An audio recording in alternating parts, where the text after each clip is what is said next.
கோலி talk Kollywood news. மேல விஸ்வரூபம் 2 ஓட ஒப்பிட்டா முதல் பாகம் ஒண்ணுமே இல்ல. இப்படி சொல்லி இருக்கவரு வேற யாரும் இல்ல, கமலே தான். விஸ்வரூபம் அரசியல் கான்ட்ரவர்சி காரணமா மிகப்பெரிய வெற்றியை பெற்றுச்சு. சர்ச்சை மட்டும் இல்லைன்னா படத்தோட ரிசல்ட் கமலுக்கு சங்கடம் தருவதா தான் அமைஞ்சிருக்கும்.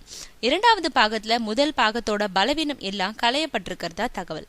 இரண்டாம் பாகத்துல திரைக்கதை மேலும் மெருகேற்றப்பட்டிருக்கான். ரொமான்ஸ் காட்சிகள் அதிகம்.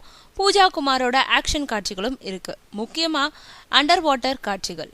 சிஜி வேலைகள் இன்னும் முடியாததுனால பட வேலைகள் இழுத்துக்கிட்டே போகுது. முதல் பாகத்துல வரும் ஆப்கான் காட்சிகள் பலவும் சென்னை சத்யா ஸ்டுடியோ மைதானத்துல எடுக்கப்பட்டது.